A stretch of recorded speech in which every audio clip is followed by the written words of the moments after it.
High বন্ধুরা, সবাই কেমন আছেন?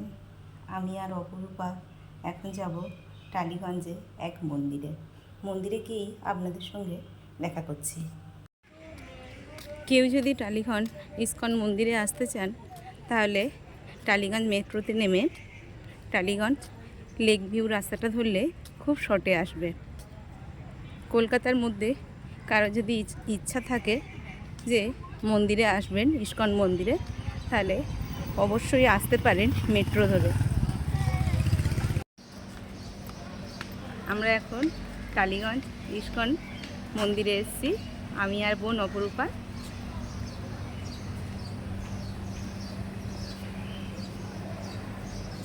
বিল্ডিংটাই হলে টালিগঞ্জ এর ইস্কনের একটা ইউনিট।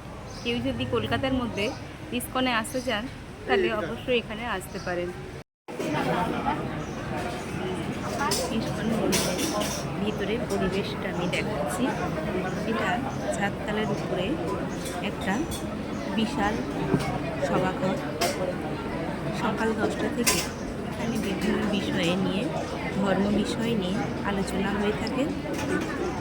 দুপুর 2টো থেকে 3টে পর্যন্ত বিশেষ অন্নভোগের ব্যবস্থা থাকে।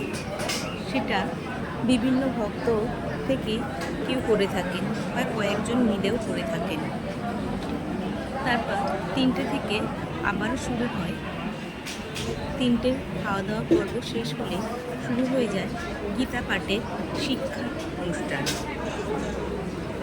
শান্ত পরিবেশ, সুন্দর পরিবেশ, মন শান্ত করার জন্য যদি কেউ মনে করে থাকেন যে ইস্কন মন্দিরে যাবেন এবং সেখানে গিয়ে ধর্ম বিষয়ে কিছু আলোচনা শুনবেন, তাহলে অবশ্যই আসবেন টালিগঞ্জ ইস্কন মন্দিরে।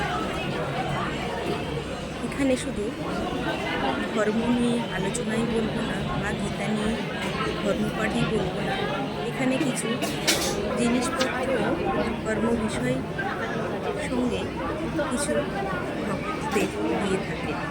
কেউ যদি নিতে ইচ্ছুক হয় তাহলে তুলসীর মালা, গীতা বই কিনতে পারেন। কেউ যদি কিছু দান করতে পারে তার ব্যবস্থা এখানে আছে। দুস্থ মানুষদের কেউ যদি এখানে গিয়ে দান করেন, সেটাও না, বিভিন্ন গ্রামে গিয়ে দুস্থ মানুষদের সেটা দিয়ে থাকে। তাহলে ভিডিওটা কেমন লেগেছে অবশ্যই জানাবেন।